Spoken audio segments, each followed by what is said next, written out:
누구나 한 번쯤은 꿈꾼다. 은퇴 후에는 남은 인생을 자유롭게 구속 없이 살아보겠다고. 그 중에서도 캠핑카는 많은 사람에게 자유의 상징이다. 정해진 집도 일정도 없이 내키는 대로 떠나고 머무는 삶. 도시의 소음에서 벗어나 바람과 별이 친구가 되는 삶. 더는 출퇴근하지 않아도 되고 누구 눈치 볼 필요도 없으니 이제 진짜 내 인생을 살 수 있을 거라 믿었다. 특히 은퇴라는 생애 전환점을 맞이한 이들에게 캠핑카는 단순한 탈 것이 아닌 새로운 삶의 문이었다. 그러나 그 문을 열고 들어간 사람들 모두가 로망을 현실로 만난 것은 아니었다. 막상 캠핑카의 문을 닫고 길 위에 올라서 보니 그 자유의 무게는 예상보다 훨씬 더 무거웠고 현실은 로망을 무식하게 만들 만큼 냉혹했다. 첫 번째 사례는 63세에 은퇴한 김정호 씨의 이야기다. 그는 퇴직하자마자 그동안 모아둔 퇴직금 중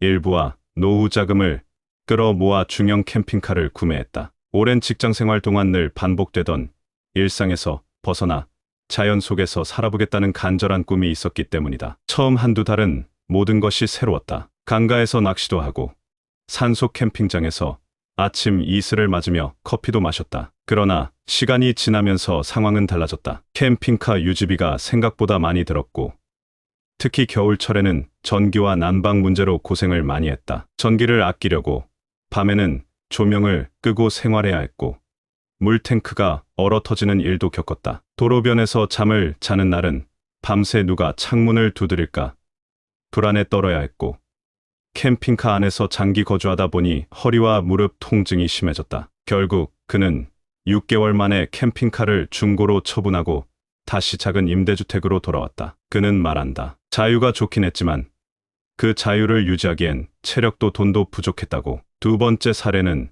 전업주부로 살다가 남편과 함께 캠핑카 여행을 떠난 이정숙 씨의 사례다. 이 부부는 아이들을 모두 출가시키고 퇴직한 남편과 함께 제2의 신혼여행 같은 캠핑카 은퇴를 계획했다. 소형 트럭을 개조해 만든 캠핑카를 타고 전국을 도는 여행은 처음엔 친구들 사이에서 부러움의 대상이 되었다. SNS에는 매일 새로운 풍경이 올라왔고 여행 중 만난 사람들과 나누는 소소한 일화도 많았다. 하지만 시간이 지나자 현실적인 문제들이 드러나기 시작했다. 가장 큰 문제는 부부 갈등이었다. 좁은 공간에서 하루 종일 붙어 있다 보니 사소한 말다툼이 잦아졌고 집안일, 분담, 문제도 갈등의 원인이 됐다. 특히 와이파이와 같은 인터넷 환경이 불안정하니 외부와 단절되는 느낌에 불안감을 호소하기도 했다. 게다가 화장실과 샤워 문제, 음식 보관의 어려움 등 생활의 기본이 불편하자 급격히 피로가 쌓였다. 캠핑장이 없는 지역에서는 공공 화장실을 이용해야 했고 샤워는 동네 목욕탕을 찾아다녔다. 결국 1년을 채우지 못하고 캠핑카 생활을 접은 이 씨는 사진으로는 예뻐 보였던 풍경이 실제로는 불편과 불안으로 다가왔다고 회상했다. 세 번째 사례는 유튜브를 통해 수익을 기대하며 캠핑카 은퇴 생활을 시작한 박노식 씨다. 그는 은퇴 후 인생 2막을 유튜브로 설계하고자 했다. 은퇴자의 캠핑카 일기라는 채널을 만들어 캠핑카 개조부터 여행기, 식사 준비, 주변 명소 소개 등을 꾸준히 업로드했다. 처음엔 조회수도 꽤 나왔고 댓글 반응도 좋았다. 하지만 문제는 수익 구조가 불안정하다는 것이었다. 영상 편집은 손에 익지 않았고 매번 새로운 콘텐츠를 찍기 위해 무리하게 일정을 짰다. 유튜브 수익만으로 캠핑카 생활을 유지하기엔 부족했고 한 달 수익이 10만 원을 넘기기 힘들었다. 게다가 편집 작업이 생각보다 많은 시간을 요구했고 눈과 어깨 통증이 심해졌다. 캠핑카 내부에서 노트북으로 영상 편집을 하다 보니 자세도 좋지 않았고 인터넷이 느린 곳에서는 업로드 자체가 어려웠다. 결국 그는 유튜브 채널을 정리하고 캠핑카 생활도 중단했다. 박 씨는 로망 하나로 시작했지만 기술도 체력도 없는 은퇴자에게 콘텐츠 크리에이터는 쉬운 길이 아니었다고 고백했다. 세 사례 모두 다른 배경과 목표를 가지고 캠핑카 생활을 시작했지만 결국 마주한 것은 불편함과 예상치 못한 변수였다. 캠핑카는 자유를 상징하지만 동시에 이동성이라는 특성 때문에 전기와 물, 위생, 식사, 통신 같은 일상의 기본 조건들을 스스로 해결해야 하는 자급자족의 삶이기도 하다. 젊을 때는 이런 생활이 모험처럼 느껴질 수 있지만 은퇴 후 체력과 건강이 떨어진 상태에서는 작은 불편이 곧 큰 위기로 이어지기 쉽다. 게다가 은퇴자는 소득이 제한된 상태이기 때문에 예기치 못한 지출이 반복되면 심리적인 불안감도 커진다. 또한 사람은 누구나 익숙한 공간, 자신만의 루틴 속에서 안정감을 느끼는데 캠핑카 생활은 그런 익숙함을 무너뜨리는 생활이다. 매일 잠자리를 바꾸고 필요한 물건을 수시로 정리해야 하며 때로는 외부 위협에 스스로 대처해야 한다. 이는 생각보다 심리적 피로감을 크게 만든다. 그리고 이 피로감은 혼자 혹은 둘만의 좁은 공간에서 더욱 증폭된다. 은퇴 후 커지는 부부 갈등의 이면에도 이러한 환경 변화의 스트레스가 존재한다. 결국 캠핑카 은퇴 생활은 꿈꿔볼 수는 있지만 아무 준비 없이 덜컥 시작하기에는 위험이 따르는 선택이다. 캠핑카를 사기 전에 단기 렌트로 체험해보거나 계절별 변화에 따라 어떤 생활상의 문제가 있는지 충분히 조사하고 준비하는 과정이 필요하다. 또한 건강 상태나 경제 여건에 맞는 캠핑 스타일을 설계해야 하며 생활 거점이 될 수 있는 장소를 미리 마련하는 것도 현명한 전략이다. 은퇴 후 삶은 길고 그 길 위에서 이동이라는 변수는 신중하게 다뤄야 한다. 캠핑카는 결코 만능이 아니다. 그저 선택지 중 하나일 뿐이다. 중요한 것은 자신에게 맞는 삶의 방식이 무엇인지, 그 선택이 단순한 로망이 아니라 현실 가능한 일상으로 이어질 수 있는지를 깊이 고민해보는 것이다. 은퇴 후의 시간은 더 이상 달콤한 휴식만으로 채워지지 않는다. 그 시간도 또 다른 생존의 영역이다. 그리고 그 생존에는 때로는 정적인 안정이 동적인 자유보다 더 절실할 수도 있다. 캠핑카 은퇴 생활, 정말 누구에게나 맞는 삶일까? 요즘처럼 자연 속 삶, 미니멀 라이프가 트렌드가 된 시대엔 캠핑카에 대한 환상도 자연스레 커질 수밖에 없다. 자유롭게 도로를 달리며 계절 따라 풍경을 바꾸고 혼잡한 도심을 떠나 조용한 숲이나 바닷가에서 살아가는 그 모습. 하지만 그 자유의 이면을 자세히 들여다보면 막연한 기대만으로 시작하기엔 생각보다 많은 복병이 도사리고 있다. 실제로 캠핑카 생활을 시도한 은퇴자들 중 상당수가 일정 기간 이후 다시 정착형 주거로 돌아가는 경우가 많다. 캠핑카는 어디까지나 이동 가능한 공간이지 완전한 주택의 대체제가 아니다. 특히 은퇴 후의 삶은 젊었을 때와 달리 건강, 생활의 편의성, 경제적 안정감이 모두 중요한 요소다. 그런데 캠핑카 생활은 이 세 가지 측면에서 모두 쉽지 않다. 생활비를 줄이기 위해 떠났는데 오히려 유지비와 예상치 못한 고정비용이 늘어나는 경우도 허다하다. 가장 먼저 지적할 수 있는 건 기초생활 기반의 부재다. 캠핑카는 기본적으로 수도와 전기가 연결되어 있지 않다. 물론 요즘은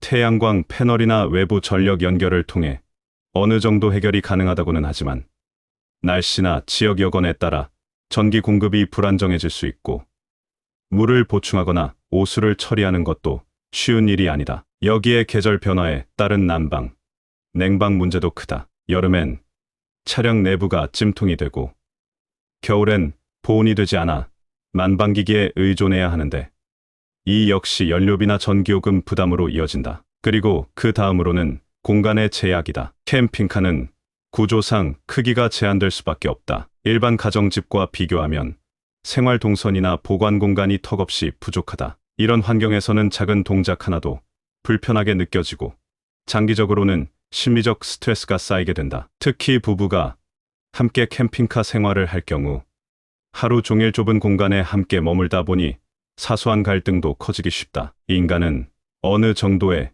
거리 두기가 필요하다. 그런데 캠핑카 안에서는 각자의 공간이 거의 존재하지 않기 때문에 감정 소모가 심해진다. 건강 문제도 무시할 수 없다. 은퇴 이후에는 체력과 면역력이 전반적으로 떨어지는 시기다. 이럴 때 감기나 식중독 같은 간단한 질병도 큰 위협이 될 수 있는데 캠핑카 생활 중에는 병원 접근성이 떨어질 수 있다. 또 꾸준한 약 복용이나 치료가 필요한 분들에게는 장기 이동 생활이 현실적으로 맞지 않는다. 계단 오르내림, 외부 화장실 이용, 목욕시설 부재 등도 고령자에게는 상당한 부담이 된다. 최근 사례들 중에는 캠핑카에서 넘어져 큰 부상을 입거나 혼자서 병을 견디다 응급 상황을 맞은 일도 심심찮게 들려온다. 또 하나 간과하기 쉬운 문제가 심리적 고립감이다. 캠핑카 여행은 외롭다. 처음엔 새롭고 신선하지만 시간이 지나면 외부와의 단절이 큰 외로움으로 다가온다. 특히 매일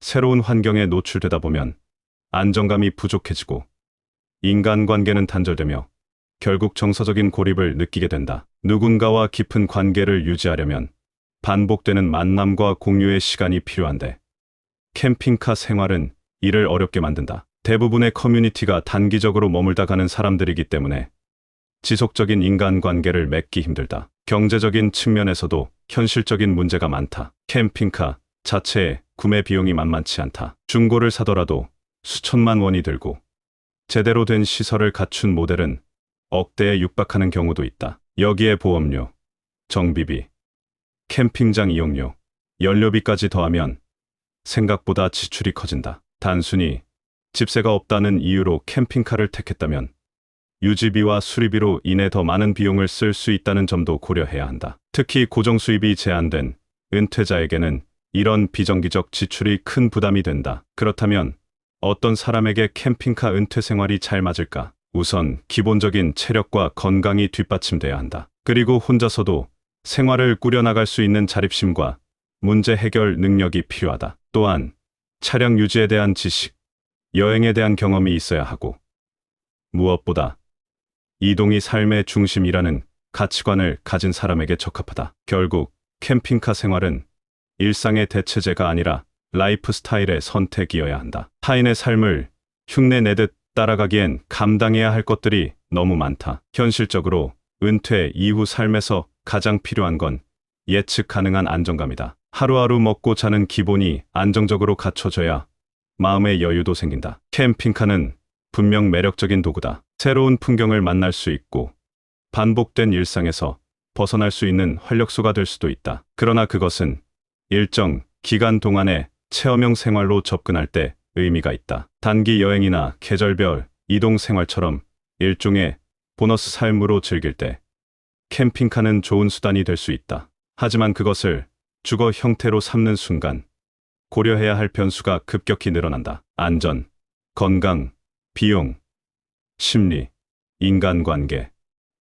이 모든 요소들이 종합적으로 작용한다. 그중 하나라도 균형이 무너지면 삶 전체가 흔들릴 수 있다. 특히 은퇴자에게는 복구할 시간이 많지 않다는 게 더 큰 문제다. 한 번의 결정이 수년간의 고생으로 이어질 수 있다는 점을 잊지 말아야 한다. 결론적으로 말하면 캠핑카 은퇴 생활은 꿈꾸는 건 자유지만 실행은 철저한 준비와 자문이 필요한 선택이다. 캠핑카를 사기 전에 실제 거주 체험을 해보는 것이 가장 좋고 자신이 감당할 수 있는 수준의 생활 형태인지 전문가나 선배들의 조언을 듣는 것도 중요하다. 무작정 남들도 하니까 자유로워 보이니까라는 이유로 시작하면 낭패 보기 십상이다. 은퇴 후 삶은 길다. 그리고 그 길 위엔 수많은 변수들이 존재한다. 우리는 그 길 위에서 편안한 쉼을 찾을 수도 있지만 준비 없이 나선다면 그 길은 오히려 고단한 방황이 될 수도 있다. 로망은 시작의 동기일 뿐이지 지속 가능한 삶의 조건은 아니라는 점,